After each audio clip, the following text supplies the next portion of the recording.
17 Agustus tahun 45, itulah hari kemerdekaan kita. Merdeka, merdeka, merdeka. Sebuah pertanyaan yang layak kita ajukan di usia kita yang ke-79, bangsa kita, negara kita Indonesia, adalah pertanyaan terkait masih adakah di antara kita yang belum merdeka? Apa yang masih tersisa dalam hidup kita yang belum merdeka secara utuh dan benar? Selamat datang di channel Meragukan Filsafat, sebuah channel yang dibangun untuk turut mengedukasi ruang publik Indonesia dengan upaya membaca fenomena sosial, politik, dan kebudayaan melalui lensa pemikiran filsafat. Teman-teman, usia 79 tahun adalah usia yang cukup matang bagi perjalanan sebuah bangsa dan negara. Tentu ketika kita mengajukan pertanyaan, masih adakah di antara kita yang belum merdeka?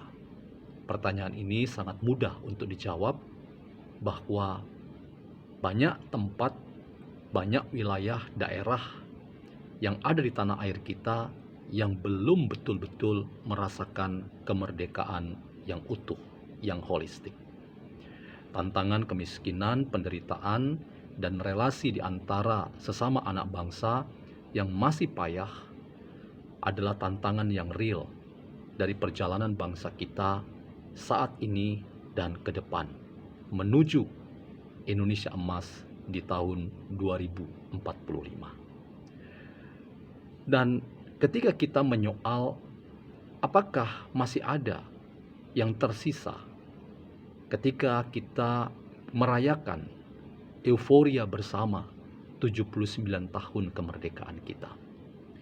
Dari perspektif politik, salah satu tantangan dan itulah yang tersisa dari kenyataan kita yang sekarang sedang bergembira bersama merayakan 79 tahun kemerdekaan kita, yaitu relasi-relasi di antara sesama anak bangsa, relasi di antara insan politik tanah air, dan relasi di antara kita sebagai manusia-manusia politik yang terimplementasi dalam institusi-institusi politik yang kita masuki dan kita hadir di dalamnya. Perhelatan Pesta Kemerdekaan Republik Indonesia yang ke-79 yang diadakan di ibu kota negara, ibu kota Nusantara, secara jelas memperlihatkan kepada kita, ternyata suasana kegembiraan kita membuat kita tahu bahwa ada yang tersisa dari kegembiraan kita itu, yaitu soal hati dan soal jiwa kita yang membuat kita memaknai peristiwa yang menggembirakan saat ini dengan tendensi yang berbeda-beda. Kita tentu bisa bertanya-tanya, di mana partai politik yang selama ini berada di belakang dari Sang Presiden Jokowi selama 2 periode memimpin Indonesia. Kita tahu bahwa Presiden Jokowi didukung oleh Partai Demokrasi Indonesia Perjuangan, di mana Ibu Megawati mengapa tidak hadir dalam perayaan dan kegembiraan bangsa ini ketika kemerdekaan itu dilaksanakan di ibu kota negara yang baru, Nusantara.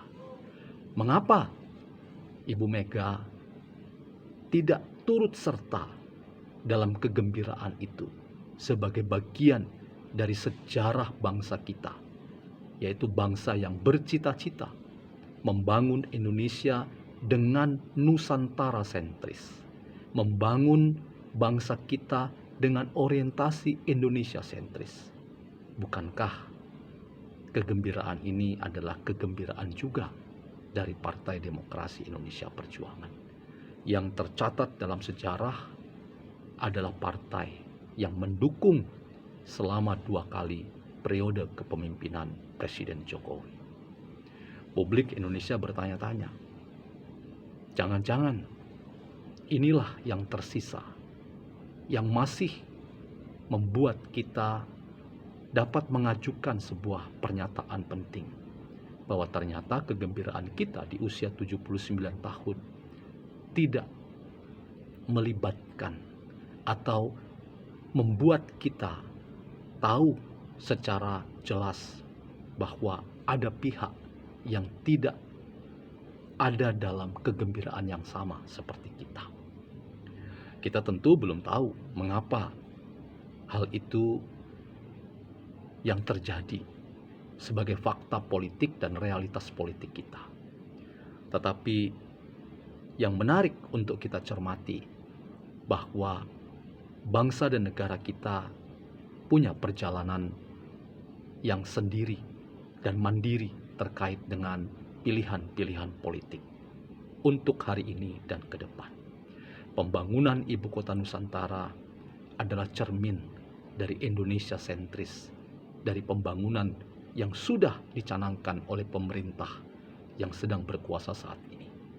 Harapan yang sama tentu di rezim pemerintahan yang baru di bawah Presiden terpilih Prabowo Subianto, semangat Indonesia sentris dengan kata kuncinya adalah Nusantara, itu juga akan menjadi bagian dari apa yang dilakukan oleh pemerintah yang baru.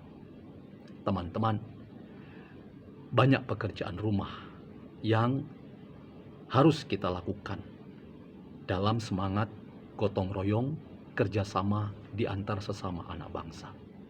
Kita membayangkan ke depan bahwa Indonesia adalah Indonesia milik kita semua.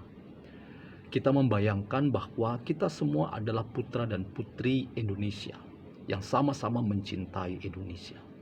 Karena itu tidak boleh atas nama kepentingan apapun kita hanya melihat dari sudut kita sendiri, hanya melihat dari perspektif kita sendiri, atau bahkan merasa bahwa kita yang paling benar berhadapan dengan saudara sebangsa dan setanah air yang mungkin berbeda dalam arah politik, afiliasi politiknya. Atas nama kepentingan bangsa dan negara, rasanya kita setuju bahwa Indonesia ke depan menuju Indonesia Emas 2045 adalah Indonesia milik kita semua. Pekerjaan rumah kita membutuhkan gotong royong bersama di antara semua kita.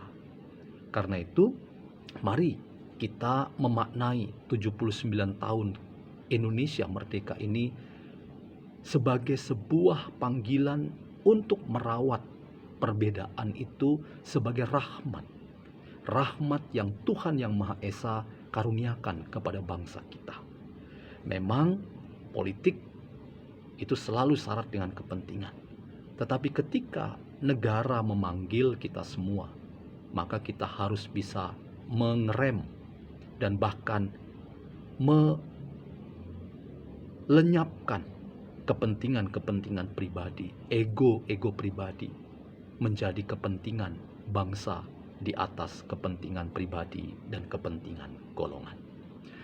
Teman-teman, kita masih berharap tentunya bahwa dinamika politik tanah air saat ini yang kita lihat secara kasat mata bahwa ada pihak-pihak yang merasa bahwa kepemimpinan pemerintah saat ini sudah berjalan menuju rel yang berbeda dari cita-cita bangsa dan negara Indonesia.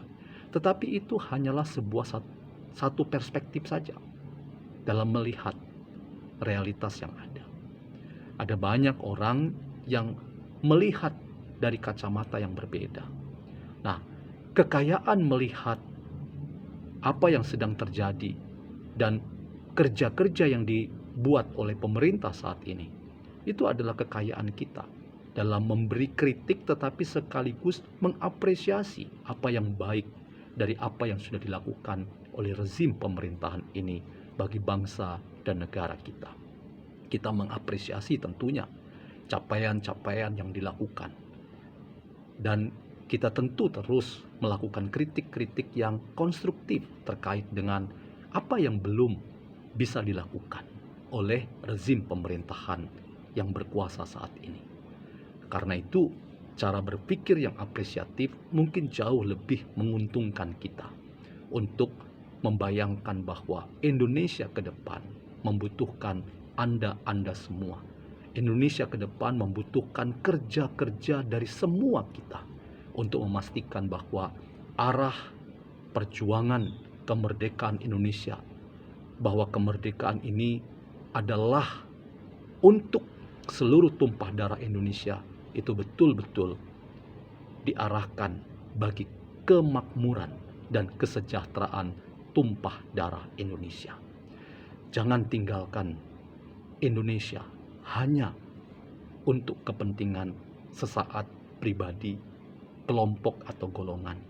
Tapi lihatlah Indonesia itu sebagai Indonesia yang membutuhkan partisipasi kita, membutuhkan cara pikir kita dan tindakan konkret kita untuk memastikan bahwa kesejahteraan, keadilan, kedamaian itu tidak hanya retorika politik yang dihasilkan di meja-meja konferensi dan rapat atau sidang, tetapi itu betul-betul mewujud bagi mereka yang membutuhkan keadilan, kesejahteraan, dan kedamaian untuk dihidupi dalam keseharian hidup rakyat kita semua.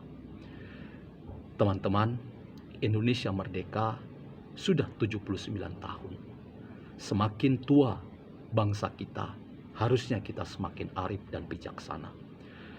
Kearifan dan kebijaksanaan menimbang berbagai macam kalkulasi sosial, politik, kebudayaan akan menolong kita untuk menjadi bangsa yang besar, bangsa yang bermartabat, bangsa yang beradab, dan kita siap menyongsong Indonesia Emas 2045 dalam semangat gotong royong. Merdeka, merdeka negara Pancasila, dan Indonesia untuk kita semua.